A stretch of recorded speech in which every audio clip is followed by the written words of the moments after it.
ما تيجوا كده اخدكم جولة معايا في شارع تحت الربع. اللي لسه ما يعرفش شارع تحت الربع ده في واجهة على طول المتحف الإسلامي اللي في شارع بورسعيد الرئيسي قدام مديرية أمن القاهرة. أول ما تدخل الشارع كده هتلاقي إيدك الشمال بعد 50 متر من الشارع حراس طبعا بتاع الأعشاب معروف. بعد كده بقى حبينا نتمشى بقى في الشارع، لقينا كل مستلزمات الشوي. لقيت الهواية دي ب10 جنيه، حلوة جدا. والشوايه الصغيرة دي ب300 جنيه. الحديد بتاعها متين. دي بقى عجبتني جدا، انها الترابيزة بتاعتها عملية جدا، بتتقفل وتتفتح يعني ما تاخدش معانا مساحة خالص. وفي نفس الوقت الشوايه بتاعتها كبيرة تاخد حاجات كتير. والشبكة بتاعتها برضو متينة، يعني حلوة جدا وعلى سعرها ده. طبعا اللساغ بتاعت الكفتة دي الستة ب25 جنيه، اسعارهم حلوة جدا.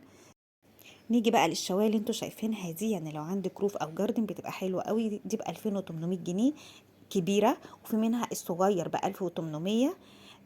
الاحجام كلها موجوده ومتينه جدا. دي بقى اللي بالنسبه لي كانت مفاجاه، ان انا الاقي الشوايه القلاب اللي انتوا شايفينها دي ب 1600 جنيه، حلوه قوي.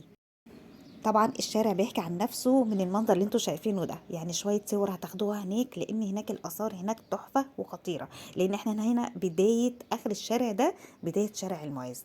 اتمشيت شويه برضو في الشارع، لقيت انواع الخشب اللي انتوا شايفينها دي معمول منها اطباق المكسرات بانواعها، والهون معمول منها اطباق اللي انتوا شايفينها دي. الاسعار من 100 ل 300 جنيه. معمول من خشب السرسوع المعالج، يعني على الاستخدام على طول. ال4 معالق دول ب200 جنيه، عجبوني جدا، تحفة.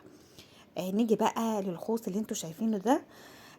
اشكال واحجام برضو من 100 جنيه ل 300 250، كل حاجة وليها سعرها.